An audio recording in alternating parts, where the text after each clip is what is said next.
Manners and respect mankind. Mosiah heart attack. Watch out one quick and fast. So we have top producer Clive Hunt. The man that produced so many great artists back in the past. You understand? You have hear all the information from all of the artists that we work with in the past. You see, it's a great figure in the music industry. You understand? He's a legend. Yeah, fair to say. And you gotta hear him talk about him up and him downfall and you know what biggest mistake he make in a life too, you understand? And I think we all should learn from that. Especially the artists them with great exposure, you understand? So we also have this female come out and she talk and I say, listen my man, Assassin, the Angel and Tiger are the worst artists them to encounter. They're very disrespectful. You hear me? Wanna leave in the comment section. Wanna listen and let me know what you think about it, Zin. We also have this youth give information. So the same stuff man go for Bounty Killer in the past I see you. And the same stuff people them go back for Mavado Cassava piece and a Badmind people. But now say nothing more. Wanna listen, watch the video and remember to share it and like the video, Zin. Big up on yourself. It's the same thing happened to Mavado. Or he nearly dead. A cassava piece. Or the same thing happened to Bounty. Him nearly a Savior. One time gone in a Bounty could have go sing about Savior and him can't go down a Savior. Seeing? Hear the similar story. You know Badmind and jealousy is real. After Mavado, you know, left out I ghetto and get rich and everything, you know, go foreign go start out him thing and build up him house, you know. He come back in the ghetto and you see me, down a cassava piece come link up his friend them. Seeing? And when he come link his friend, you know, seeing the people in the area them say, yo, leave out of the area. You know, some woman said to him say, yo, leave out of the area because yo, the boy them don't gonna like you. So leave out of the area. Seeing? Why him do him still long there? You see me? And I try, you know, I try link up back with the youth them. Seeing? The man them rush out upon him and said to himself, left here because him not nothing for the people in the area and this for the youths in the community and them thing there. Seeing? End up that's guess Mavado and the man them in an argument and him thump on a youth now him out, seeing? And the man then go back man and bust a big shot off of Mavado. Yeah man, Mavado nearly dead. Mavado have to run left in range. Seeing? A cassava piece and run go down a station. You not even vehicle in couldn't drive. You have to run left in vehicle and run go down at the station. Seeing? And a police bring Mavado go back in a cassava piece and could have take out in range. Seeing? You know what happened now? You know him son Dante Brooks never like how the man them disrespect his father. So you know what I do? He go back down there for defend his father. You see me? Yeah. And the man never this his father. Seeing them same man they try kill him too. So you know what I do? And go for them. I know the rest are history. Wow. Seeing? And I see him think the man then do to Bounty, you know. One time Bounty could go sing about Savior. But he couldn't go down a Savior because I guess them same man they try kill him too. Because the man when they start Bounty Killer wicked. The first house a Bounty build, you know. And a Savior Bounty build, you know. And you have to run left that. Because the man them down the same way start him. See me I say wicked. See me I say the man them down the one Bounty for mine. A Bounty could go sing about Savior but he couldn't go nowhere near Savior. Well mankind I guess Beenie Man was right when him say Badmind is active. Anyway, you have to watch yourself still. Dash or that. Up next, we have great old Clive Hunt. Hear him story. And let me know your thoughts in the comment section. Hunt's career derailed at its height by drugs. A gathering of musicians in New York, the beginning of a long downward spiral into addiction. Real superstars now. I can't call them name here, Anthony. I mean, a little joke Jamaican business now. Real rock and rollers. And highest level. Everybody have one of them hand behind them. And after a while, I say, oh, what going on? What I do? Where on the behind the road? And my brother one always say, Clive, this way I do. And I say, what that? And him tell me it was the drugs. It was freebase. And anyway, I went to a friend of mine house, ours house tonight, a man and his wife, and it was 1, 2 o'clock in the morning. I didn't know the signs of people on drugs. I didn't know how they behave. Anyway, I went and I was telling them the story like I'm telling you now. And the lady, and she said to me, Clive, you didn't try it right. Let me show you. And she come down and hook up her thing and show me I tried it. You see, when I tried that, it took me 11 years. I moved from here to there. Okay, I was living in the street, in the sidewalk, sleeping on the bus shed. I looked just like a madman sleep on the street, you know. I stopped because I was too coward. I was a coward. I couldn't kill myself. and I was so tough, I just survived. I just work with people just for money for buy drugs. But people knew the deal. They knew that you were on drugs, and they took advantage of you. Oh yes.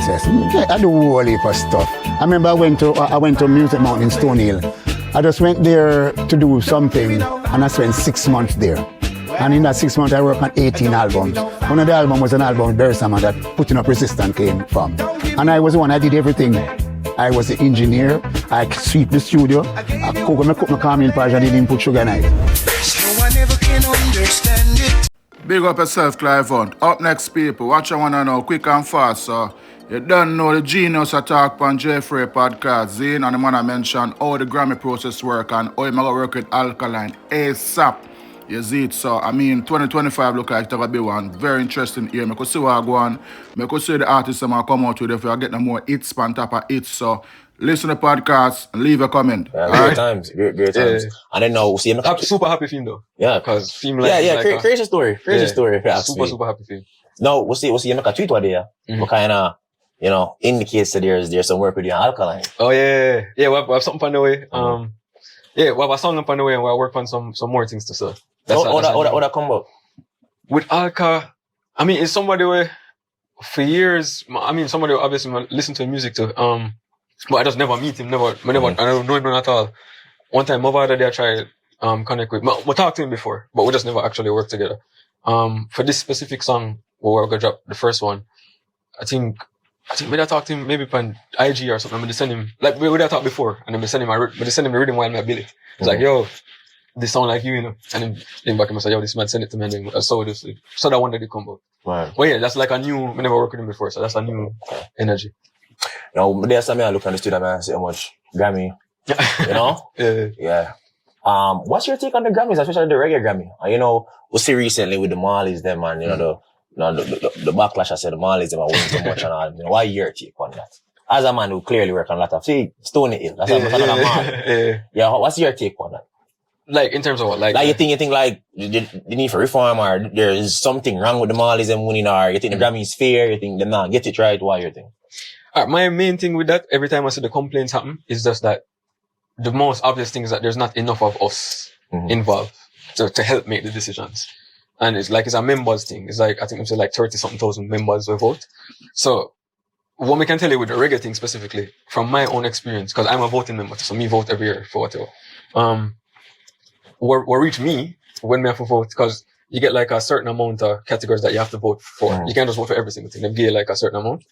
So sometimes you don't get reggae for vote for? No, me. So I prioritize the categories of me want to vote for, and then you vote in like the other general ones.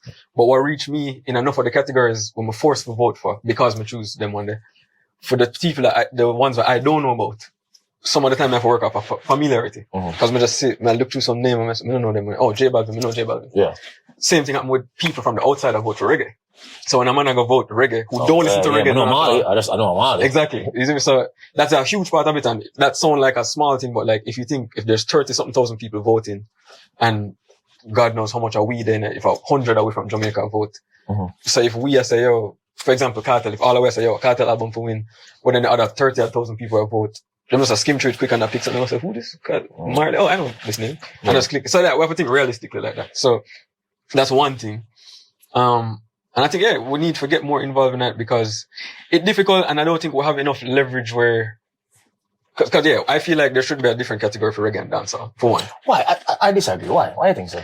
Because I feel like, in my opinion, I don't feel like somebody like, for example, like say, Mekusa next year, Massacre drop an album, and Chronix drop an album.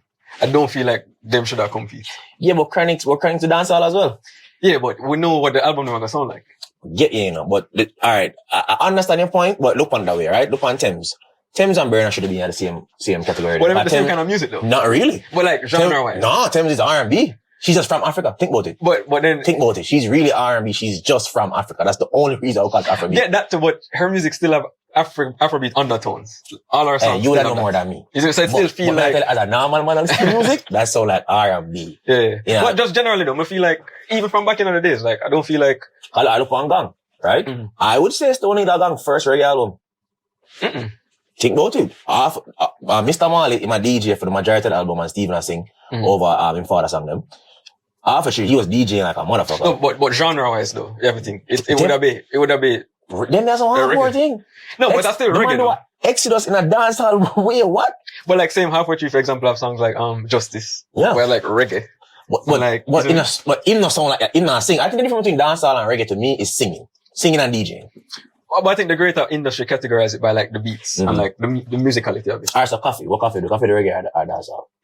I think she do reggae, but a lot of her reggae is more like, it's like modernized, I guess. If like on some, like Toast is like a dancehall song, but it's like, the top line of it is like a reggae.